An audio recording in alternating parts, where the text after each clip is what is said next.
Hello, and thank you for checking out my video.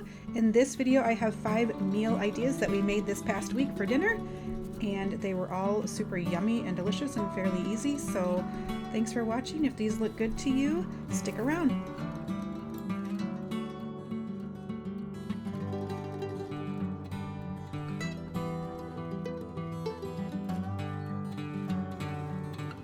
This meal idea is a very simple breakfast bowl.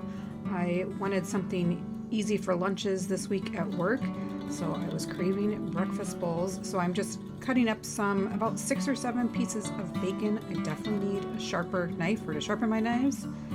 And then I'm cooking up the bacon as well as browning up some breakfast sausage.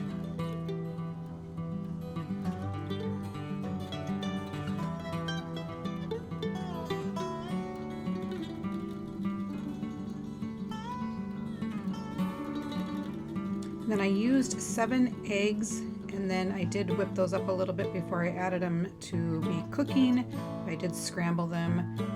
I'm not an expert on how to cook eggs, but I tend to just keep moving them around so they don't get too sticky to the pan. I did use a little bit of the bacon grease left over in the pan to cook them with.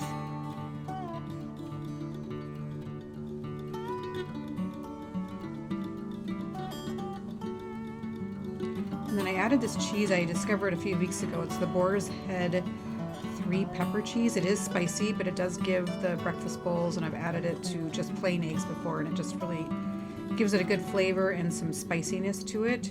You could break this apart before adding it, but it breaks up well once it heats up a little bit, so I do get it pretty well mixed in here after a while.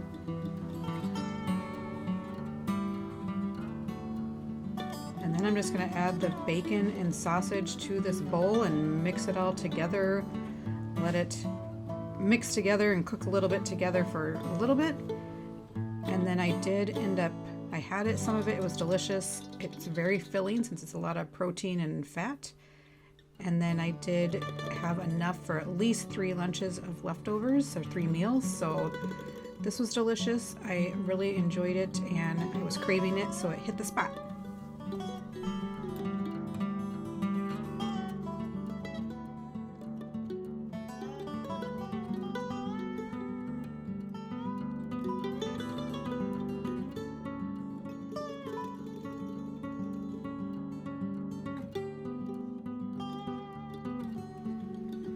This meal idea was kind of a throw together what I had type of meal. I had laid out 2 chicken breasts and I wasn't sure what I wanted to do with them.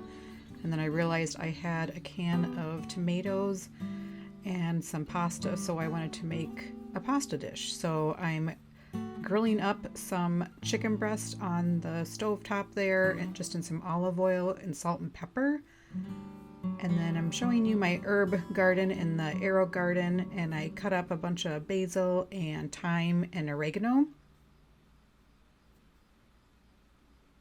I ended up pressing them with my grill press, whatever that thing is called, a little bit just to get them a little more browned on the outside. And I cooked them to a internal temp of 165, and then I removed them and set them aside, and I cook up the sauce in this same pan. So now I'm adding that large can, I can't remember how many ounces, it's the one from Costco that you get in a pack of 3 San Marzano tomatoes, and these are whole ones, whole peeled, so I did have to kind of mush them up a little bit to get them down to be saucy. Adding 2 garlic cloves. Another reason I decided to make this was I wanted to use up some of those herbs. It's kind of hard sometimes when we usually do just a protein and a veggie, so it's hard to use up all the herbs that we have unless you're making a sauce of some sort. But this ended up being really, really good. We both really liked it.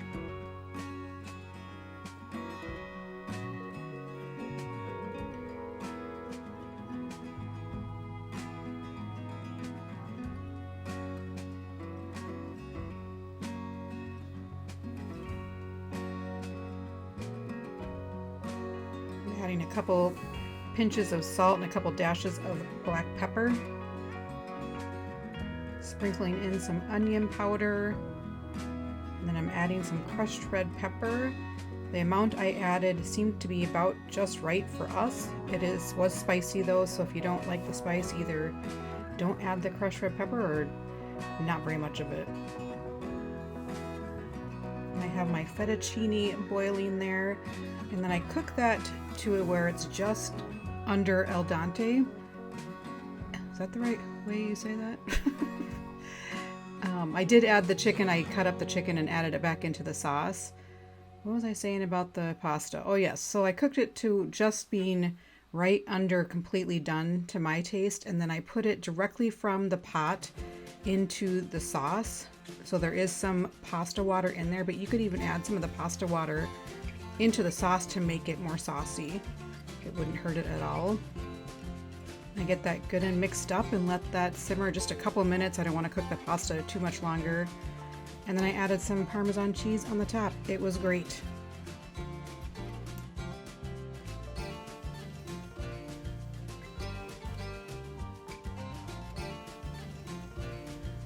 So this dinner was pork chop and sweet potatoes. We did the sweet potatoes in the air fryer and the pork chop on the smoker. So we are chopping up the sweet potatoes into pretty small cubes.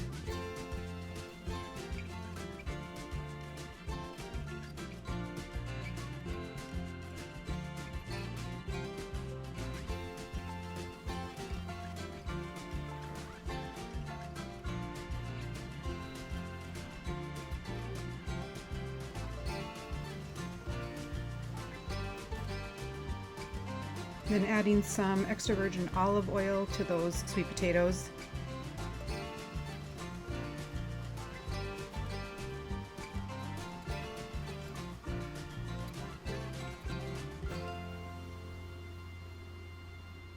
Needed just a little bit more olive oil.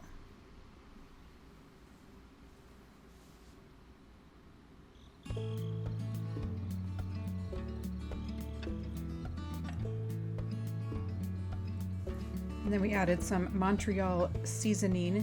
Montreal seasoning is probably my favorite seasoning, and it goes with anything. You can get too heavy with it and then it becomes too peppery, but I absolutely love that seasoning. It's definitely my favorite and always in my pantry.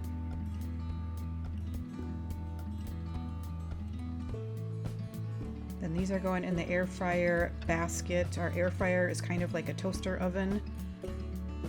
So it has that tray underneath. We kind of argue about whether we are supposed to have that tray underneath or not.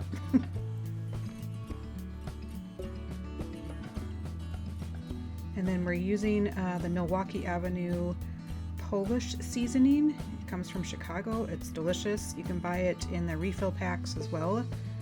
So liberally putting that on the pork chop. And these pork chops are from Costco, and we cut them in half the butterfly way. So for not very much money, you get a lot of pork chops that way. Otherwise, they're just way too thick. So we're smoking those at 350 until they are done to about 150 degrees to 165, I think.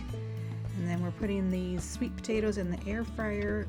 I think they ended up being in there more like 20 minutes at 400. This was delicious, very good. A lot of times our dinners are more simple, like just a protein and a vegetable. So this is a Costco ribeye that we're going to split. We're adding some fresh ground pepper and some Lowry seasoning.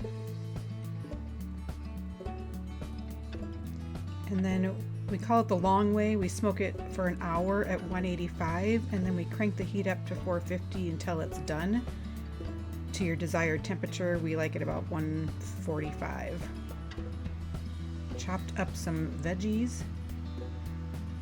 And these are going to go on the smoker as well in a pan.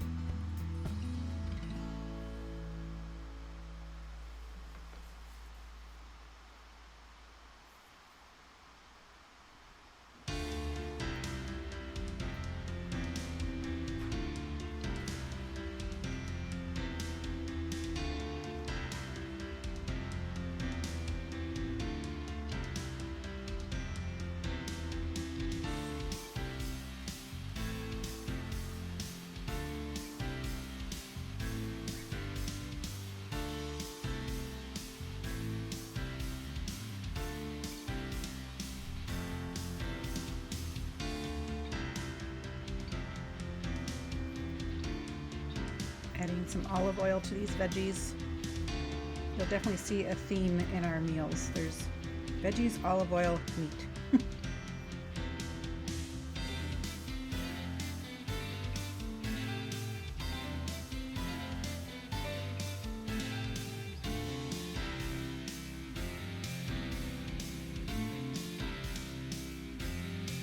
And then some salt and pepper on these veggies.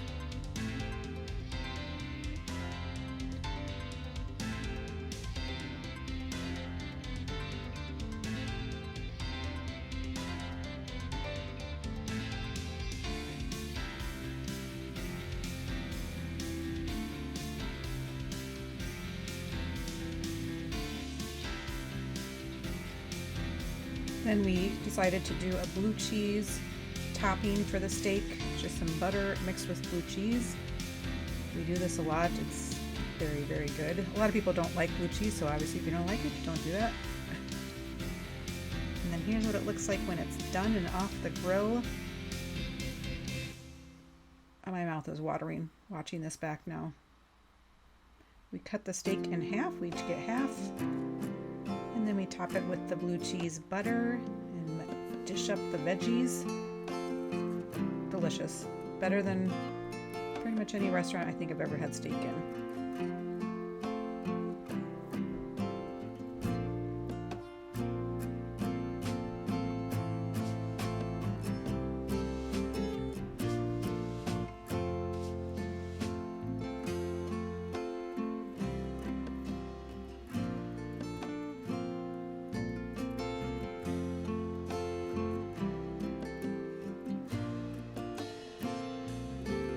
This is basically the same meal as before. It's a pork chop with some veggies. This time I'm doing mushrooms and red pepper, and I'm going to do those on the stovetop with too much butter and too much olive oil. I did get, you'll see there, that's too much.